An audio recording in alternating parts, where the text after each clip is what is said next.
दोस्तों नमस्कार। आज के इस वीडियो में मैं आपको बताऊंगा पृथ्वी के वायुमंडल की परतें। पृथ्वी के जो भी वायुमंडल परत है वो सभी मैं आपको इस वीडियो में बताऊंगा। आपको ज्ञात है जैसे पृथ्वी के वायुमंडल की परत है क्षोभ मंडल, समताप मंडल, मध्यमंडल, ताप मंडल, बहिर्मंडल।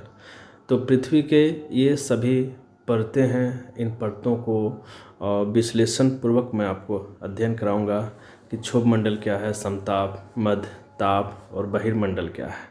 तो चलिए, वीडियो अच्छी लगी ज़रूर चैनल को सब्सक्राइब कर दीजिएगा, शेयर करिएगा। पहले हम लोग जिक्र करते हैं क्षोभ मंडल।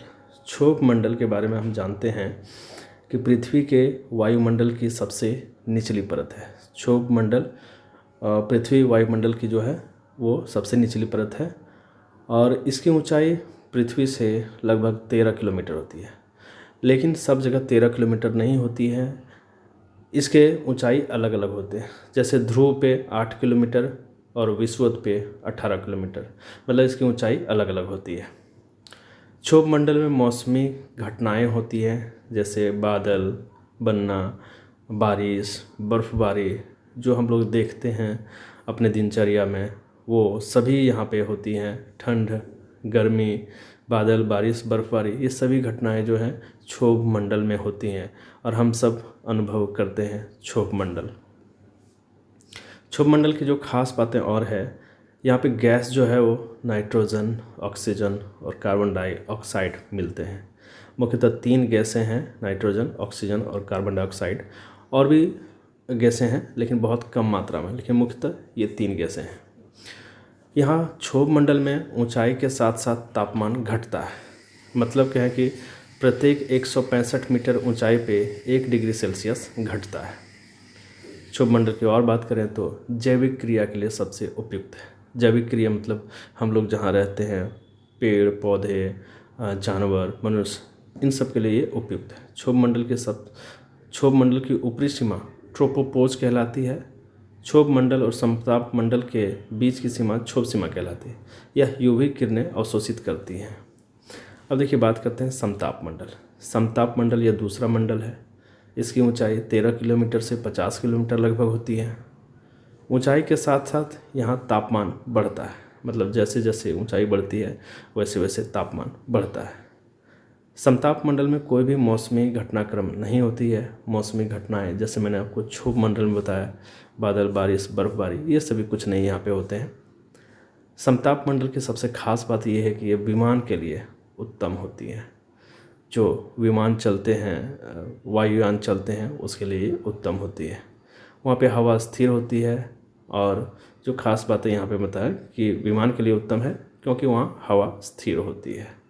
कोई मौसमी घटनाक्रम नहीं होती हैं। जैसे क्षोभ मंडल में हम लोग बारिश, बादल, धूप, जाड़ा, बर्फबारी, ये सभी चीज़ें देखते हैं, लेकिन क्षोभ मंडल में ये बातें नहीं होती हैं। तो ये पृथ्वी की दूसरी सीमा है। पहले हम लोगों ने क्षोभ मंडल के बारे में जानकारी लिया, अब ये समताप मंडल। समताप मंडल जो सबसे खास मायने रखती है वो है विमान के लिए। विमान के लिए जैसे बताएं कि हवा, यहाँ से विमान उड़ती है, लेकिन वो उड़ते कहाँ पे? समताप मंडल में।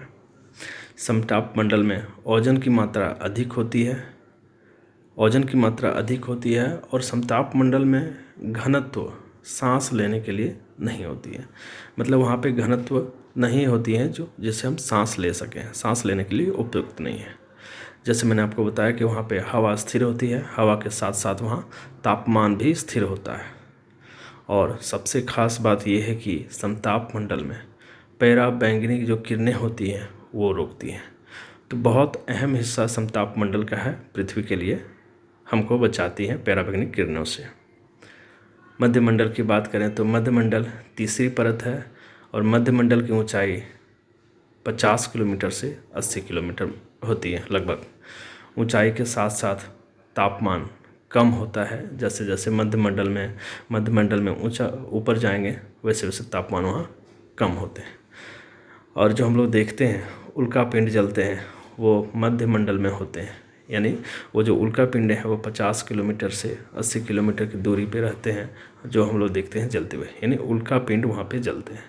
और मध्यमंडल में रॉकेट के लिए वह उपयुक्त माने जाते हैं।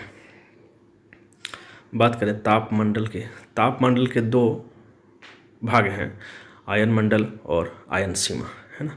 ये दोनों भाग तापमंडल में ही आते हैं। और तापमंडल के जो मुख्य बातें हैं वो है इसकी ऊंचाई 80 किलोमीटर से 400 किलोमीटर तक होती है लगभग। और यहाँ पे विद्युत आवेशित कण होते हैं, रेडियो कण परावर्तित किए जाते हैं। मतलब जब हम लोग रेडियो, टीवी इत्यादि जो देखते हैं वो परावर्तित इसी मंडल में किए जाते हैं। ऊंचाई के साथ यहाँ पे तापमान बढ़ता है और यहाँ पर भी उल्कापिंड का जलना होता है। यहाँ पे काफ़ी ज़्यादा मलबे पाए जाते हैं। बहिर्मंडल की बात कर लें तो बहिर्मंडल की ऊंचाई 400 किलोमीटर से ऊपर जाती है, लगभग 1000 किलोमीटर, है ना, और भी ऊपर। और सबसे ख़ास बात यहाँ पे है कि यहाँ पे जैसे जैसे आप ऊंचाई बढ़ते हैं तो यहाँ पे हीलियम और हाइड्रोजन गैसें मिलती हैं। ये दोनों गैसें की प्रधानता होती है बहिर्मंडल में। यहाँ पे कोई मौसमी घटनाक्रम नहीं होती है, कोई मौसम नहीं होता है, कोई बर्फबारी, कोई बादल, कोई बर्फबारी इत्यादि नहीं होती है। और जो हम लोग जो कृत्रिम उपग्रह लगाते हैं अंतरिक्ष में वो यहीं पे रहते हैं। कृत्रिम उपग्रह जो है मध्यमंडल में लगाए जाते हैं, जो हमारे पृथ्वी के चारों ओर घूमती है। तो कृत्रिम उपग्रह के लिए मध्यमंडल सबसे उपयुक्त है। और कृत्रिम उपग्रह से जो भी उपकरणें चलाते हैं वो सब यहीं संचालित किए जाते हैं। और कृत्रिम उपग्रह पृथ्वी के चक्कर लगाते हैं, पृथ्वी के चारों ओर घूमते हैं। तो आज के इस वीडियो में हमने देखा कि जितने भी हमारे वायुमंडल की परतें हैं उन सभी के बारे में हम लोगों ने बहुत विस्तार पूर्वक अध्ययन किया। ये सभी परीक्षाओं के लिए काफ़ी उपयोगी होते हैं और जो भी कॉम्पिटिटिव प्रतियोगिता परीक्षा होती है उनके लिए ये सभी प्रश्न काफ़ी उपयोगी हैं। उम्मीद करता हूँ कि वीडियो आपको बहुत अच्छी लगी हुई, आप इसे ज़रूर नोट कर लें। धन्यवाद।